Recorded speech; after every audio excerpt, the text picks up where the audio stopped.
leva o casamento ao fracasso? Primeiro, a área sexual, a área íntima. Vamos para a primeira carta de Paulo aos Coríntios, capítulo 7. É um texto que não é muito explorado nem pregado nos púlpitos por medo, vergonha ou receio, mas é tão bíblico quanto a soteriologia. Eu estou dizendo de princípios que pode levar o casamento ao fracasso. O primeiro deles é a área sexual. 1 Coríntios 7, no versículo 3. O marido conceda à esposa o que lhe é devido, e também semelhantemente a esposa ao seu marido. Na sua tradução tal, o marido paga a devida benevolência à esposa e a esposa paga a devida benevolência ao marido. A mulher não tem poder sobre o seu próprio corpo, e sim o marido. Também semelhantemente o marido não tem poder sobre o seu próprio corpo, e sim a mulher. Até aqui. Primeira recomendação de Paulo. Paulo está escrevendo aos casais cristãos, aos casais de Corinto, aos casais crentes, a maridos e a mulher. O capítulo 7 ele está tratando do casamento.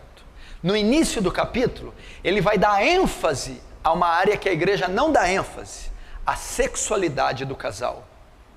Olha o que ele está ensinando ao casal crente. Olha o que ele está indicando. Maridos, satisfaçam vossas esposas sexualmente. Esposas, satisfaçam seus maridos sexualmente.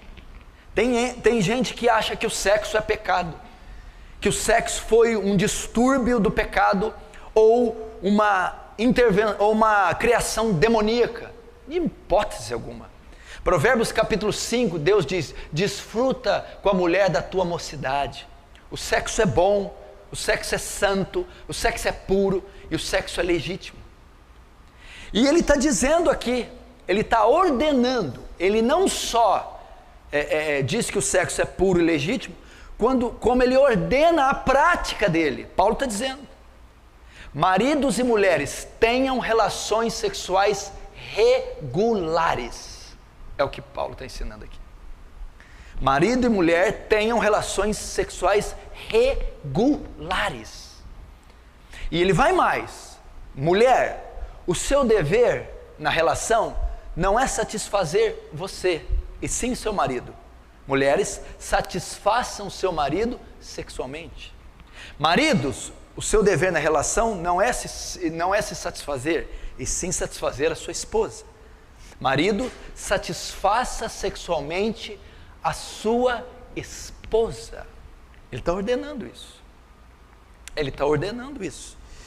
E ele vai mais. Existe muito jogo nessa relação. Por exemplo, o homem tem mais, é natural, inerente da natureza do homem, o sentimento de posse, de domínio. Geralmente o homem tem mais interesse pela relação. A mulher, sabendo disso, muitas vezes faz jogo, chantagem, e usa disso.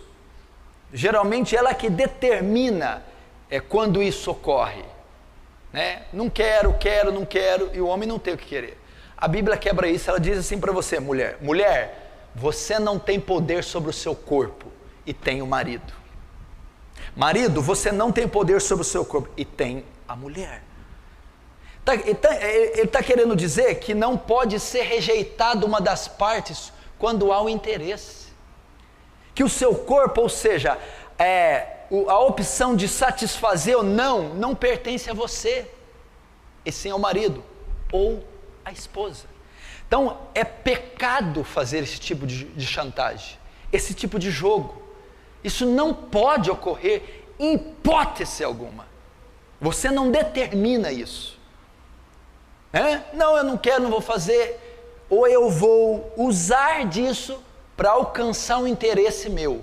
Muitas mulheres fazem isso, alguns homens também. Pecado. Isso não pode ser feito. Isso é pecado.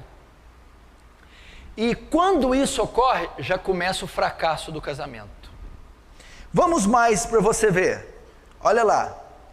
É a parte mais séria. Verso 5. 1 Coríntios 7, 5.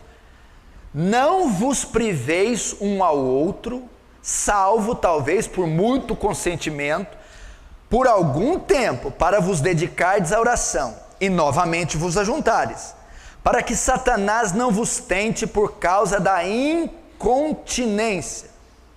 Aí, amém? Até aí. Não vos privais uns aos outros. Paulo está dizendo, não deixem de ter relações regulares.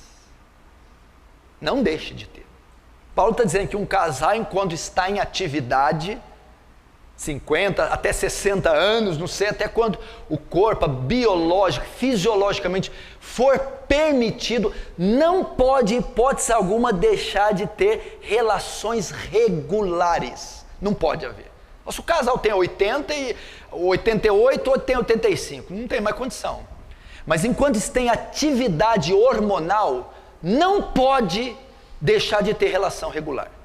Só pode um caso aqui. Primeiro, mútuo consentimento. Os dois têm que concordar. Se uma parte não concordar, não pode.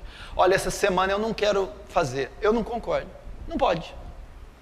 Primeiro, tem que ter mútuo consentimento. Segundo, só por uma causa, para dedicar a jejum e oração. Ah, porque eu estou cansada. Não pode. Ah, porque eu estou estressada. Não pode. Para que você quer ficar um tempo? Para me dedicar a jejum e oração por uma causa. Ah, não. Eu concordo. Você concorda? Concordo. Para dedicar a oração?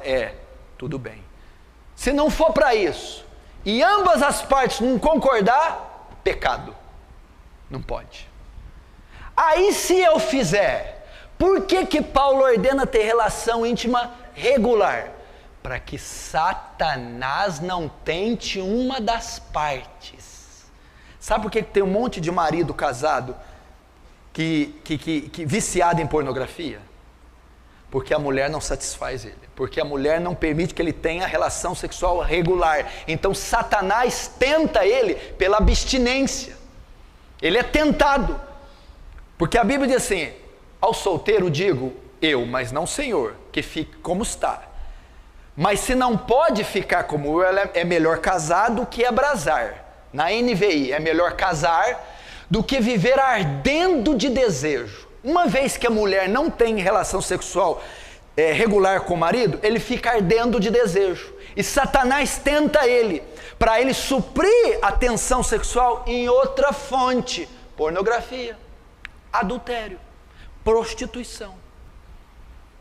Muitos casamentos vêm ao fracasso por causa dessa área negligenciada. Olha quanto princípio eu ensinei aqui. Olha quanta coisa tem numa simples relação. Olha quanta coisa. Você está entendendo? Tenha relações regulares. Não quero. Só se as duas partes concordarem e para se dedicar à oração e jejum. E isso aqui destrói casamento. Isso aqui não é pregado, não é ensinado, não tem livro escrito, seminário, ninguém fala disso aqui, porque não pode falar no púlpito. Mas não pode falar no púlpito. Tem um capítulo inteiro destinado para isso. Como é que não pode falar no púlpito? E está cheio de esposa de pastor sofrendo, é um horror.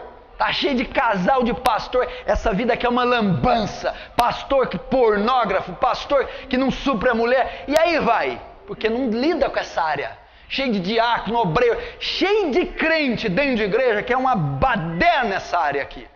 Não tem zelo, temor, reverência, respeito com esse princípio que é seríssimo. É o primeiro princípio que destrói um casamento. A relação. Por quê? Porque, olha ele, quem que Paulo apresenta aqui, o personagem que Paulo convida? Satanás. Ele vai vir. Ele vai jogar o teu marido na mão de outra. Ele vai jogar a tua mulher na mão de outro. Ele vai jogar material. Ele vai fazer o seu marido ou sua mulher suprir a necessidade de outra forma. E a forma pecaminosa.